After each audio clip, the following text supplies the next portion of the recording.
Hello, everybody. And one thing that I wanted to bring up is something that Atlanta did.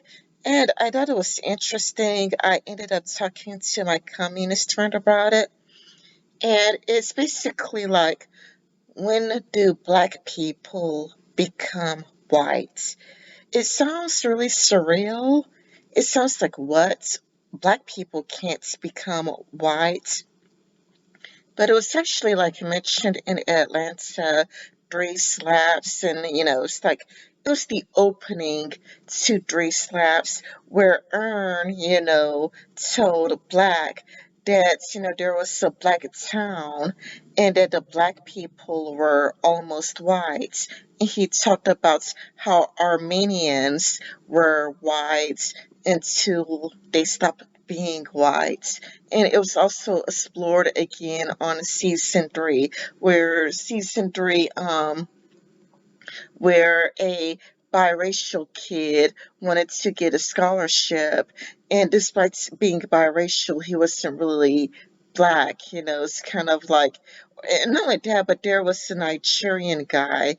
Even though, I mean, it was dark skinned, Nigerian guy. It was like, oh, you're not really black. It's like, and me and my communist friend ended up talking about like what is black and what is white, like what do those things mean? Because I mean, Jewish people are genetically white, but Jewish people aren't considered white by conservative circles. And then there was a time when Irish people weren't considered white. After watching Atlanta, I think I know what they mean when they say that black people can turn white. I've noticed that myself. Now, of course, they're not talking about literally, they're not talking about biologically, like when you are biologically black, you will be biologically black for the rest of your life, till the day you die. But it's kind of like, what is black and what is white? What do people mean when they say that, like Eminem talks black? What do people mean when they say that Eminem acts black? Like, how could you add black? Black is just their skin color. So it's kind of like, if you view black as completely biological, then it would be impossible for Eminem to add black, because black people aren't inherently any sort of way. To say that Eminem acts black or talks black, you're saying that black people are inherently a certain way, or black people are genetically predisposed to certain behaviors. So I do get what they mean by, black people are white sometimes. And, I did want to do a performance art piece, but, for starters, it's already done. And it's very, very controversial. It's kind of hard to do without angering a lot of people. Like, if it's delivered the wrong way, I mean, it's ends up getting reported to either YouTube, or it gets reported on Reddit, and Reddit's admins are angry because they don't know that Atlanta already did it. Yeah, so you risk pissing people off like, oh, what do you mean by that? And so it's kind of like, even though it's kind of like I would love to explore it, it's like a really, really risky piece to make. It's like a really, really, really risky piece to make, and you gotta like think it out and plan it out very carefully. But from my experience, black people are white when they are faced with another minority. And when black people are dealing with, other minorities that are part of their outs group, then black people become white. This is tied to neoliberalism, where neoliberalism gives all minorities the exact same advice, where you tell the majority to shut up and listen, and black people enjoy telling white people to shut up and listen. But when a trans person tells a black cis person to shut up and listen, then black people starts making all of the exact same arguments, like word for word, like pretty much verbatim, that white people make to black people. Like a black person would say to a white person, you need to shut up and listen, and you need to stop tone policing me. And a white person would say to a black person, I wish you were nice, I wish you were kind, I wish you were respectful. But then a trans person would say to a black person, stop tone policing. I'm sorry, a trans person would say to a black person, shut up and listen. And it's kind of like a trans person would say to a black person, stop tone policing me. And a black person would be a lot like, it's kind of like, you need to treat me with respect. You need to talk to me with respect. I ain't gonna let you talk to me in your nasty kind of way. And it's like, do you aware that you sound just like a white person, that white people say this to you all the time, and there are, two black people. Okay, these things, pan out three different ways. There would be a black people who are LGBT because, it's like intersectionality, like intersectional feminism. You could be black and gay at the same time, or you could be black and trans at the same time. And if you're like black and trans, you're kind of like, wait a minute, hold on. Don't you tell people to shut up and listen? Don't you make the arguments to stop tone policing? But then, it's kind of like when you're faced with a different minority, you're saying things like, don't disrespect me. You're complaining about tone. You're complaining about wanting to be treated with respect.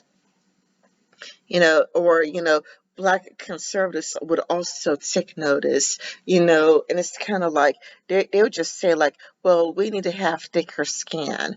Like if you deal with a black, conservative, they just be like, hey, we just need to have like really, really tougher skin, thicker skin, like, and, like maybe like, when it comes to white people, just talk to white people in a nicer and friendlier way. But then there's a dirt way that this pans out, and that is special pleading. Special pleading is basically like a double standard, where it's basically it's different, when we do it. When we do it, it's different. There's got to be a special rule for us. And you could also see this when, black people dealing with illegal immigrants, where, like somebody would be like a Mexican, and, it's kind of like, you're in our country, you need to speak our language.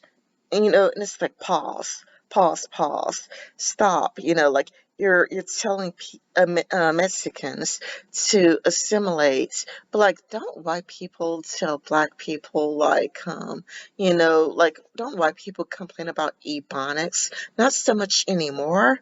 I noticed that white people don't, complain about ebonics so much anymore, but it's kind of a lot like, it's weird, like, for a black person to, tell a Mexican, you're in our country, you speak our language, but, if a white person, ask a black person to speak the King's English, then it's like, hey, hey, hey, hey, hey, like, I just want to be myself. Why can't I talk the way that I want to talk? It's kind of like a double standard.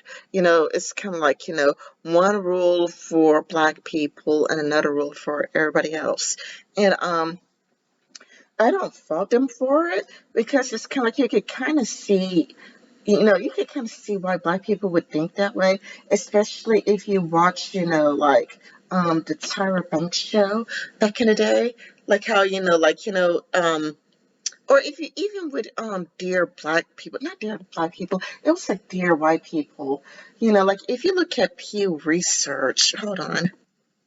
Okay, it took me forever to find this. But okay, well, gay rights and gay acceptance has gone up over the years.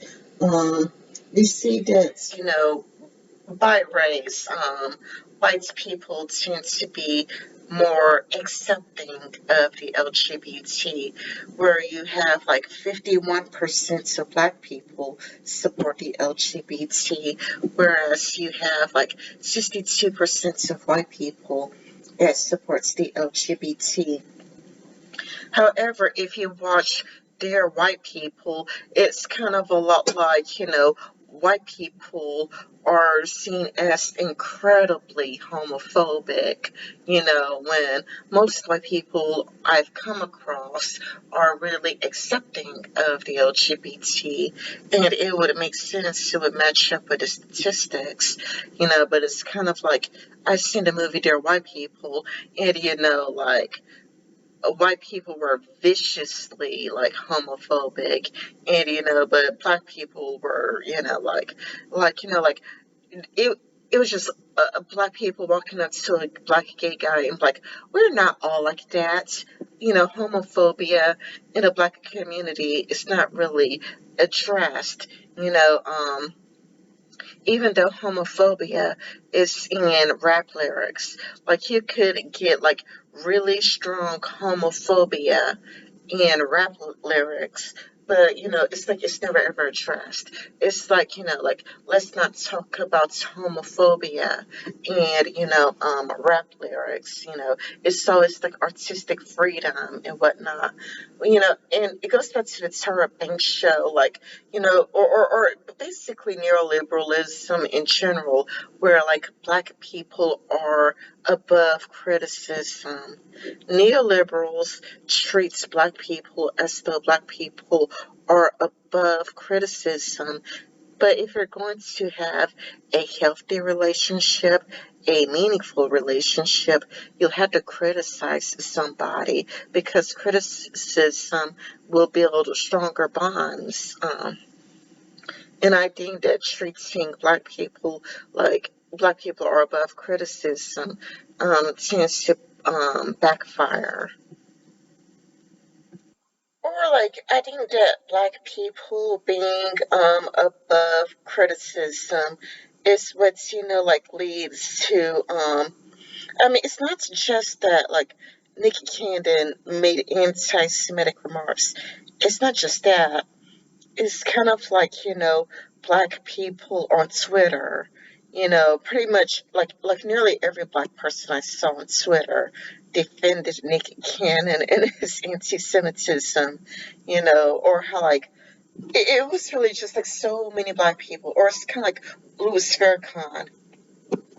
And, I don't blame them. I just, I think that it's related to neoliberalism, because it's kind of like back when I would have watched the Tyra Banks show, or, when I watched neoliberal television, there is a failure to criticize black people. White people are always viewed as safer to criticize. And it's like, if you view it as safe to criticize white people, but you don't want to lose the black vote because black votes matter, then you're not going to criticize black people, when they should be criticized. Like for me, I disavow Nick Cannon's anti-Semitism. I think that Nick Cannon's anti-Semiticism is wrong, or anti-Semitism, like, well, whatever. But it's kind of like, it, I don't even really think it would have been preventable, or at least, like the way like neoliberalism is set up, like when I'm watching Black Klansman. I am watching Black Klansman, and it's kind of a lot like there's this message that Black power is good, but white power is evil. That Black people need to stick together no matter what, like It was when they were playing A Birth of a Nation. Like you see one scene where a bunch of white people are watching A Birth of a Nation, and you would listen to or watch another scene where a black person was talking about, I believe his name was Jesse Washington, and it was basically like Black power is actually a good thing because black people need to stick together no matter what. You know, black people need to stick together no matter what. You know, but if black people stick together no matter what, that is why so many black people defended Nick Cannon, you know, when he was anti-Semitic or when he made anti-Semitic marks. That's the reason why so many black people would defend Louis Farrakhan, because it's kind of like when you watch black people and neoliberalism, or when you watch neoliberal television or movies, it's all black people needed to stick together no matter what. You always got to defend a black person no matter what, because white people, all white people are sociopaths. White people are all racist. White people enjoy killing black people. White people enjoy harming black people. White people are dangerous. White people are a threat. You know, white people will kill you in an instant. So you gotta stick by each other no matter what, you know, because there is strength through unity. But then you find yourself defending Nikki Cannon, who's an anti Semite. You also find yourself defending Louis Farrakhan, who's another anti Semite. And you have like Whoopi Goldberg making anti Semitic remarks.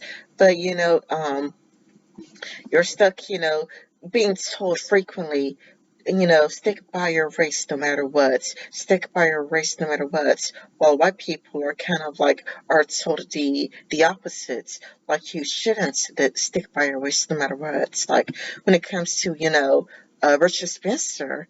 Richard Spencer needs to be called out. You need to call out Richard Spencer. You need to call out Nick Fuentes. You need to call out, your people, because just because somebody's your race doesn't mean that they aren't an embarrassment, you know?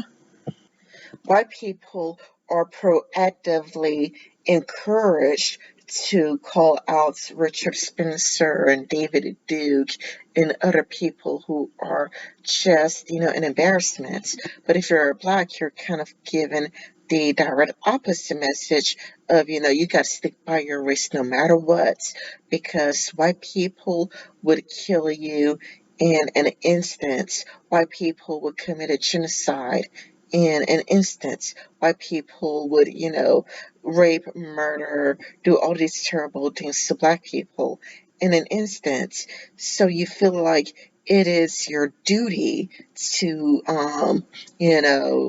defend Nick Cannon because he's black and you're black and he's going to care and not a single white person would care. You got to defend, Whoopi Goldberg, even when she's anti-Semitic, because she's black, you're black, and she's gonna care about you more than any white person ever could.